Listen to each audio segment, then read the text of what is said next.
চতুর্থ দিন শেষে একটা কমান্ডিং পজিশনে যাওয়ার জন্য কিংবা যে জয়ের ব্যাপারে, জয়ের সম্ভাবনার ব্যাপারে আমরা আলোচনা করছি, সেই পর্যায়ে যাওয়ার জন্য দারুণভাবে হেল্প করেছে। বাংলাদেশ কি গল টেস্ট আসলে জিততে পারে? বাংলাদেশ ওই চ্যালেঞ্জটা শ্রীলঙ্কাকে দিতে চাইবে কিনা? টেস্ট স্ট্যাটাস পাওয়ার 25 বছর পূর্তিতে বাংলাদেশ জাতীয় ক্রিকেট দল যদি দেশের আপামর সাধারণ মানুষকে একটা টেস্ট উইন উপহার দেয়, কি স্পেশালি না হবে ব্যাপারটা। একবারের জন্য চিন্তা করুন, গল টেস্ট বাংলাদেশ জিতে গেছে। বাংলাদেশ কি গল টেস্ট আসলে জিততে পারে? গল টেস্টের চতুর্থ দিন শেষে বাংলাদেশের অবস্থান কোথায়? পঞ্চম দিনে সম্ভাব্য কি কি হতে পারে?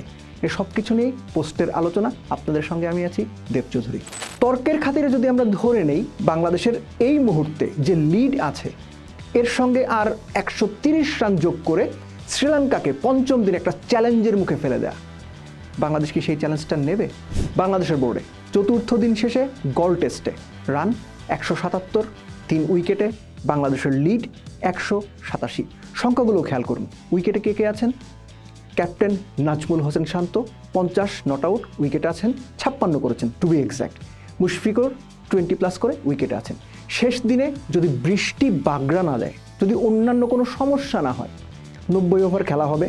আমরা চিন্তা করি বাংলাদেশ 30 ওভারের মতো বা 35 ওভার ব্যাট করবে পঞ্চম দিনে, এবং সেই সময়ের মধ্যে বাংলাদেশ 120, 25, 30 মিনিমাম 120 তুলতে চাইবে। বাংলাদেশের তখন লিড 310। শ্রীলঙ্কাকে ওই চ্যালেঞ্জটা ছুড়ে দেওয়া, ম্যাচের 60 ওভার বাকি, 60 ওভারে 310 বা 311 করতে হবে। ওই সময়টুকুতে শ্রীলঙ্কাও এমন একটা চ্যালেঞ্জে পড়বে যে তাদের সামনেও সম্ভাবনা থাকবে টেস্ট জেতার। তারা কি সেই চ্যালেঞ্জটা নেবে? তারও আগে প্রশ্ন, বাংলাদেশ ওই চ্যালেঞ্জটা শ্রীলঙ্কাকে দিতে চাইবে কিনা? এই চ্যালেঞ্জ দেওয়া এবং এই চ্যালেঞ্জ নেওয়া, এই দুটোর মধ্যে রিস্ক ফ্যাক্টরটা হচ্ছে Bangladesh team management, coach, captain Najmul Hossain Shanto, তারা যদি ঠিক করেন যে আমরা ম্যাচটা গল টেস্ট জিততে চাই, তাহলে শ্রীলঙ্কাকে ওই চ্যালেঞ্জের মুখে ফেলতে হবে, এবং সেই চ্যালেঞ্জ নিতে গিয়ে যদি ব্যাকফায়ার করে, তাহলে খুব স্বাভাবিকভাবেই বাংলাদেশ ক্রিকেট ম্যানেজমেন্টের সমালোচনা হতেই পারে যে কেন আপনারা ড্রয়ের জন্য খেলতে পারতেন, আপনারা তো আরও বেশিক্ষণ ব্যাট করতে পারতেন, কেন এই রিস্কটা নিতে হলো? ঝুঁকি না নিলে সাকসেস আসে না। আর বাংলাদেশ টেস্ট চ্যাম্পিয়নশিপের এই পার্টিকুলার সাইকেলটাতে 2025 থেকে 2027 এই সাইকেলটাতে শ্রীলঙ্কার বিপক্ষে টেস্ট সিরিজ দিয়েই যাত্রা শুরু করলো, এবং একটা টেস্ট যদি বাংলাদেশ জিতে যায় কিংবা জেতার সুযোগ তৈরি করে, সেটা কিন্তু বাংলাদেশকে অনেকখানি এগিয়ে রাখবে। সো বাংলাদেশ যদি মনে করে ওই চ্যালেঞ্জটা তারা নিতে চায়, টেস্ট জেতার জন্য খেলতে চায়, এবং পঞ্চম দিনে বাংলাদেশ 30-35 ওভার ব্যাট করে 120-30 রান তুলে 187 সঙ্গে ওই রানটা যোগ করে 300 বা তার বেশি একটা রান শ্রীলঙ্কাকে চ্যালেঞ্জ জানাতে চায়, সেটা বোধহয় খুব বেশি দুর্বল চিন্তা হবে না। বরং বাংলাদেশ ক্রিকেটের বা বাংলাদেশ ক্রিকেট দল বা ক্যাপ্টেনের একটা অধিনায়কত্বচিত এবং একই সঙ্গে সাহসী মানসিকতার প্রকাশ বলেই স্বাভাবিকভাবে মনে হবে। এই টেস্টটার দিকে যদি আমরা তাকাই, এই সংখ্যাগুলোর পাশাপাশি আরও কিছু সংখ্যা খুব ইম্পর্টেন্ট। প্রথম দিনে 3 উইকেট গিয়েছিল, দ্বিতীয় দিনে 6 উইকেট, তৃতীয় দিনে 5 উইকেট, চতুর্থ দিনে 2 দল মিলে 9 উইকেট খুইয়েছে। অর্থাৎ চতুর্থ দিনে এসে 23 উইকেটের মধ্যে সবচেয়ে বেশি উইকেট পড়েছে, এবং পঞ্চম দিনে উইকেট স্পিনারদের জন্য আরও হেল্পফুল হবে, উইকেটে ব্যাট করা ব্যাটারদের জন্য আরও ডিফিকাল্ট হবে। এটাই বাংলাদেশের সামনে সুযোগ।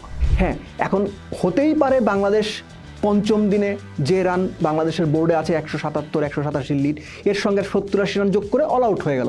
বাংলাদেশ সেটা হতেই পারে, শ্রীলঙ্কা দারুণ বোলিং করলো, এই সম্ভাবনা রয়েছে। কিন্তু বাংলাদেশ যেভাবে চতুর্থ দিনের শেষ সেশনটা অ্যাপ্রোচ করলো, it was brilliant, it was fantastic. First credit goes to Sadman Islam অনিক।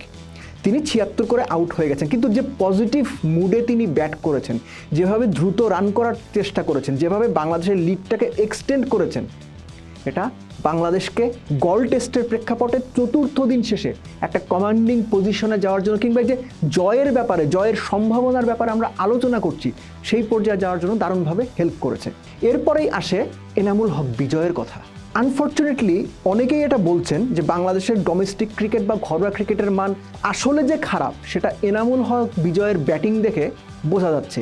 2টো ইনিংসেই উইকেটের পেছনে ক্যাচ দিয়েছেন, দৃষ্টিকটুভাবে আউট হয়েছেন, এবং একইভাবে তাকে ন্যাশনাল টিমের সার্কিটে এই ফেসে বা রিসেন্ট ফেসে সুযোগ দেওয়ার পরে বেশিরভাগ সময় তিনি ফেইলই করেছেন, অথচ ডোমেস্টিক ক্রিকেটে এই এনামুল বিজয় দিনের পর দিন হাজার হাজার রান করে যাচ্ছেন।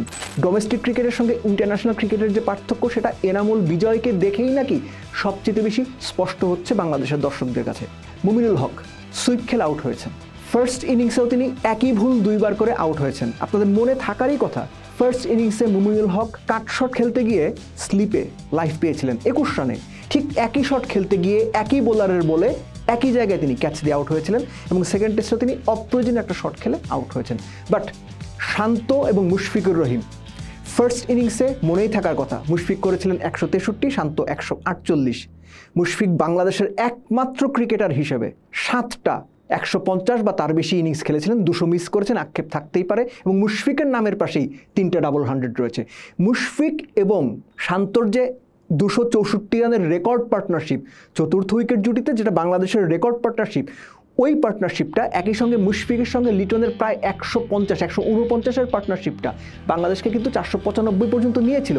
ওই মুশফিক, ওই ক্যাপ্টেন শান্ত দ্বিতীয় ইনিংসের ব্যাটিংয়েও বাংলাদেশকে দারুণ একটা জায়গাতে নিয়ে যাচ্ছেন। দুজনেই খুব সেন্সেবল ব্যাট করেছেন, দুজনেই বলের মেরিট বুঝে খেলেছেন, কোনো রকম রাশ করেননি, এবং তাদের ভেতরে ওই চিন্তাটা বোধহয় ছিল যে চতুর্থ দিন শেষে বাংলাদেশকে একটা কমান্ডিং পজিশনে নিয়ে যাওয়া, যেখান থেকে অ্যাটলিস্ট এমন একটা পরিস্থিতি তৈরি হয় যখন বাংলাদেশ এই টেস্টটা আমরা জিততে পারি কি না এরকম একটা চিন্তা করতে পারে।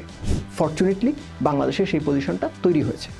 ফার্স্ট ইনিংসের ব্যাটিংটা তো ডেফিনেটলি দারুণ ছিল, এর সঙ্গে আমরা যোগ করতে পারি মুশফিক এবং শান্তর সঙ্গে লিটনের ব্যাটিং। লিটন খুব পজিটিভ ফ্রেম অফ মাইন্ড নিয়ে ব্যাট করেছেন, আনফর্চুনেটলি 100টা মিস করেছেন, 90 করে আউট হয়ে গিয়েছিলেন। লিটন 100টা ডিজার্ভ করতেন, ঠিক একইভাবে শান্ত এবং মুশফিকে দুজনে বোধহয় ডাবল 100 ডিজার্ভ করতেন। শ্রীলঙ্কা খুব পজিটিভ মাইন্ড নিয়ে ব্যাট করেছে, এই টেস্টটা জেতার জন্য যা যা করা দরকার, যেভাবে ব্যাট করা দরকার, শ্রীলঙ্কা তাদের ফার্স্ট ইনিংসে 485 করতে গিয়ে এক্স্যাক্টলি সেভাবে ব্যাট করেছে।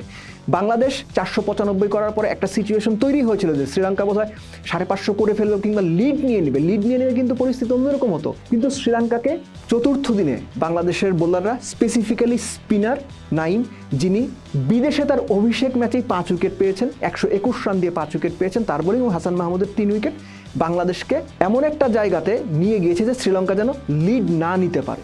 শ্রীলঙ্কা 485 করে অল আউট হয়েছে, শেষ 4 উইকেট তারা হারিয়েছে 15 রানের ব্যবধানে। তবে বাংলাদেশের স্পিনাররা উইকেট থেকে যখন সুবিধা পান না, স্পেশালি দেশের বাইরে, তখন তাদের বোলিং অনেকটাই নির্বিষ হয়ে পড়ে। তাদের প্ল্যান এ বি যখন কাজ করে না, প্ল্যান সি নিয়ে কাজ করার ক্ষেত্রেও বাংলাদেশের স্পিনারদের মধ্যে অনেক রকম দ্বিধা আমরা শ্রীলঙ্কার বিপক্ষে গল টেস্টে শ্রীলঙ্কার প্রথম ইনিংস ব্যাটিংয়ের সময় দেখেছি। একই সঙ্গে বাংলাদেশের পেসাররা নতুন বলে পরিকল্পনাহীন যে বল করেছেন, সেই পরিকল্পনাহীন বোলিং শ্রীলঙ্কান ব্যাটসম্যানদের সুযোগ করে দিয়েছে দ্রুত গতিতে রান তোলার। হাসান মাহমুদ 3 উইকেট পেয়েছেন, কিন্তু একই সঙ্গে নাহিদ রানার কথা আলাদা করে বলতে হয়।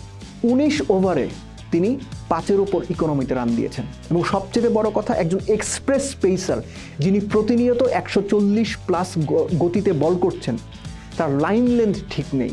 কখনো শর্ট বল করছেন, কখনো হাফ ভলি বল করছেন, কখনো অফ স্ট্যাম্পের বাইরে, কখনো 3/4, কখনো লেগ সাইডে।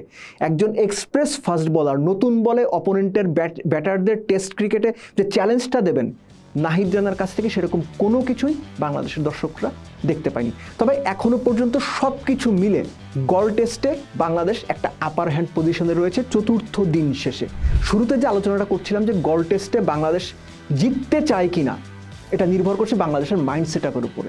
বাংলাদেশের ক্রিকেট ম্যানেজমেন্ট, দর্শক কী বলবে, মিডিয়া সমালোচনা করবে, যদি হেরে যায় তাহলে তো অনেক সমালোচনা করবে, তার চেয়ে ড্রর দিকে যাবো কিনা, এই চিন্তা তারা করতেই পারে। এটা হচ্ছে সেফ চিন্তা যে ভাই ড্র করে আমরা আমাদের যে অবস্থান আছে সেই অবস্থানটাকে সুসংহত করি।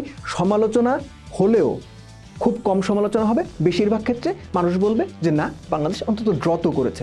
কিন্তু আপনি যদি রিস্ক নিয়ে জেতার ওই টার্গেটে যান, যদি ঝুঁকিটা ক্যালকুলেটিভ হয়, যদি বাংলাদেশ পঞ্চম দিনের ফার্স্ট সেশন দুর্দান্ত ব্যাট করে, আমি 30 ওভারে 120-এর কথা বলছিলাম, যদি বাংলাদেশ 30 ওভারে 140 রান করে, শান্ত মুশফিকরা যদি মনে করেন আমরা প্রথম 10 ওভার দেখার পর পরের 20 ওভারে 120 রান করার চেষ্টা করব, তখন কিন্তু ডিফারেন্ট বল সিনারিও হয়ে যাবে। এবং বাংলাদেশ যদি শ্রীলঙ্কাকে 300 বা তার উপরে টার্গেট দেয় 60 ওভারের মতো রেখে, এবং বাংলাদেশ যদি খুব দ্রুত 30-40 রানের মধ্যে শ্রীলঙ্কার 3 উইকেট নিয়ে নিতে পারে, তখন কিন্তু Sri Lanka will be in tremendous pressure. So এই ম্যাচে সম্ভাবনা দুটোই রয়েছে যে টেস্টটা একটা ড্রয়ের দিকে যাচ্ছে এবং দুই দলের যে কোনো দলই জিততে পারে তেমন সম্ভাবনা তৈরি হওয়ার সম্ভাবনা রয়েছে। যদি বাংলাদেশ ওই চ্যালেঞ্জটা নেয়, বাংলাদেশ যদি ওই সাহসী ক্রিকেটটা খেলে এবং বাংলাদেশ যদি ক্যালকুলেটিভ রিস্ক নিয়ে টেস্ট জেতার জন্য পজিটিভ মানসিকতা নিয়ে ওই রিস্কটা নেয়, আমাদের অপেক্ষা করতে হবে বাংলাদেশ কোন স্ট্র্যাটেজিতে যায়। তবে এখনও পর্যন্ত যে ধরনের পারফরমেন্স বাংলাদেশ রিসেন্ট পাস্টে করেছে, সাদা বল লাল বল দুই ধরনের ক্রিকেটেই, সেই জায়গা থেকে গল টেস্টে বাংলাদেশ অনেক বেটার পারফরমেন্স করেছে। এই অ্যাপ্রিসিয়েশনটুকু বাংলাদেশ ক্রিকেট দলকে দেখে দিতেই হবে। একই সঙ্গে আমাদের অপেক্ষা করতে হবে বাংলাদেশ পঞ্চম দিনে গল টেস্টে কোন অ্যাপ্রোচে যায় সেটা দেখার জন্য।